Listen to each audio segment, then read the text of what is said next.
বই কখনো ভাগ হতে পারে না, বইয়ের কোনো প্রাচীর নেই। আজকে সেখানে বইয়ের প্রাচীরের মতন মনে হচ্ছে, আসতে পারেননি, বই সেখানে আসেনি। ভাষা, সাহিত্য, সংস্কৃতি, শিল্প সব জায়গাতেই মিলেমিশে একাকার বাংলা ও বাংলাদেশ। তবে সাম্প্রতিক সময়ে দাঁড়িয়ে গত বছর আন্তর্জাতিক চলচ্চিত্র উৎসবে দেখা মেলেনি বাংলাদেশের ছবি। ঠিক একইভাবে এবছর 48তম আন্তর্জাতিক কলকাতা বই মেলায় নেই কোনো বাংলাদেশের স্টল। তবে এপার বাংলার বিশাল সংখ্যক একটা মানুষ রয়েছেন যারা কিন্তু ওপার বাংলার লেখার নিয়মিত পাঠক। তো তারা এই বিষয়টাকে কিভাবে দেখছে জানবো। একটা তো অভাববোধ আছেই, বাংলাদেশ আসেনি, তারা প্রত্যেকবারে এসছে, আমি বহুদিন ধরে তাদের দেখেছি এখানে স্টল করতে। নেতালি মনে তো একটা কষ্ট তো থাকেই প্রত্যেকের আর কি, কিন্তু বর্তমান যে সিচুয়েশান, সেই সিচুয়েশানের জন্য কেউই আসেননি। গতকাল আমাদের উদ্বোধন হলো, আমি বাংলাদেশ থেকে আগত কোনো মানুষকে দেখিনি এখানে, তাদের স্টল হয়নি। তাদের যেখানে প্যাভিলিয়ান, বরাবর যে দিকটা প্যাভিলিয়ান হতো, সেই দিকটা জায়গাটা গেলেই মনে পড়ে যায় যে বাংলাদেশ আসেনি। এই জন্য আমরা সবাই কিন্তু মনে কষ্টে আছি। বাংলাদেশের এবারে স্টল নেই, হয়তো কোনো কারণে হতে পারে ওনারা স্টল দিতে পারেননি, বা হয়তো কারেন্ট পলিটিক্যাল সিচুয়েশনের জন্য ওনারা দেশ পুনর্গঠনে হয়তো ব্যস্ত আছেন। তো যারা আমি ব্যক্তিগতভাবে সাধারণত বাংলাদেশি লেখকদের বই খুব একটা পড়িনি। হুমায়ুন আহমেদের বই পড়েছি, এবং যখন বাংলাদেশ গেছিলাম তখন ওনার নীলমানুষ বইটি সংগ্রহ করেছিলাম ঢাকা থেকে।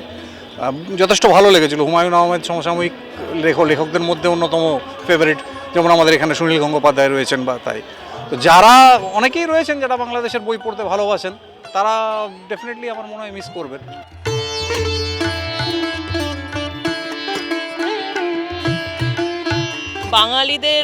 বাঙালি বলতে কি আমরা শুধু পশ্চিমবঙ্গ তো মনে করি না, আর সারা বিশ্বে বাঙালিরা একই, মানে সে পূর্ববঙ্গ হোক আর পশ্চিমবঙ্গ হোক।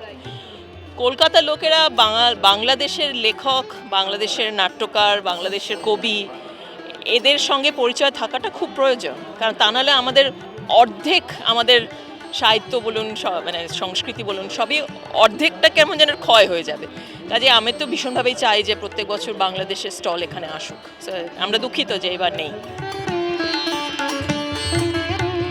হ্যাঁ, পাঠক হিসেবে বাংলাদেশটা না থাকা মানে আমাদের অর্ধেক না থাকা, এবং যারা অ্যাকচুয়ালি বাংলা নিয়ে বা বাংলা ভাষাটাকে নিয়ে লড়াই করেছে তাদেরকে বাংলার বইমেলা থেকে দেখতে না পাওয়াটা আমাদের কাছে অনেকটাই লস।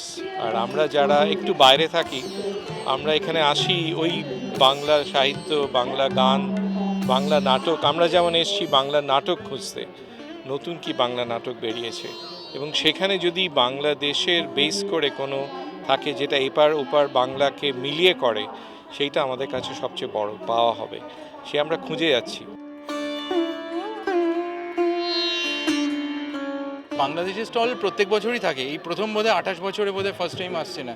যেটা হয় সেটা আর কিছুই না, বই তো সবসময় থাকে ওদের, শুধু বই না, আরও বিভিন্ন বই থাকে ওদের।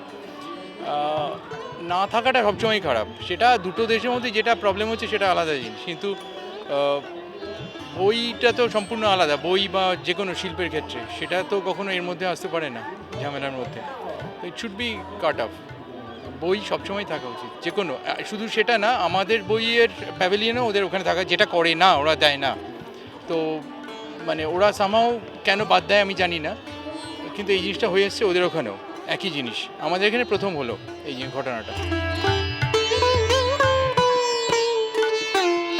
বাংলাদেশ নিয়ে আমরা সত্যি কথা ইমোশনালি খুব অ্যাটাচড। আমাদের বাংলাদেশ ভালো লাগে সব কিছু জিনিস, কারণ বাংলাদেশের কালচার, বাংলাদেশের আর্ট আমরা পছন্দ করি, বাংলাদেশের সঙ্গীত তো আমরা খুবই পছন্দ করি। আর রবীন্দ্রসঙ্গীতের ঐতিহ্যটাও হয়তো বাংলাদেশ অনেকখানি টিকিয়ে রেখেছে, যেটা আমাদের থেকে হয়তো মনে হয় অনেক বেশি রবীন্দ্রিক, হয়তো সেটা খানিকটা আছে। কিন্তু সে ছাড়া কিন্তু আমি যেটা বলবো, আজকাল যেটা রিসেন্টলি যেটা ঘটলো, সেটার পরে হয়তো বাংলাদেশের স্টলটা না থাকাটা হয়তো দুঃখের। পজিটিভলি আমাদের পাঠক হিসেবে খারাপ লাগে, কারণ আমরা বাংলাদেশের বইও দেখতে চাই। আমি আগেও দেখেছি বাংলাদেশের বই, খুব সুন্দর বই এখানে আমি কিনেছি আগে, বাংলাদেশের বই, বাঙালির ঐতিহ্য, কালচার, এসব সম্বন্ধে। সেগুলো না হলে মিস করব। অতএব বাঙালির কালচারটা যেন আমরা বন্ধ না করে দিই, জাস্ট এই পলিটিক্যাল ব্যারিয়ার তৈরি করে যেন বাঙালির কালচারটা বেরিয়ে না যায়, আমাদের সেটা চেষ্টা করতে হবে। বই কখনো ভাগ হতে পারে না, বইয়ের কোনো প্রাচীর নেই। আজকে সেখানে বইয়ের প্রাচীরের মতন মনে হচ্ছে, ওরা আসতে পারেননি, বই সেখানে আসেনি। তো বই তো এপারের লেখকদের পরিচিতি, ওপারের লেখকদের পরিচিতি, সেটা একাকার মিশে যায়।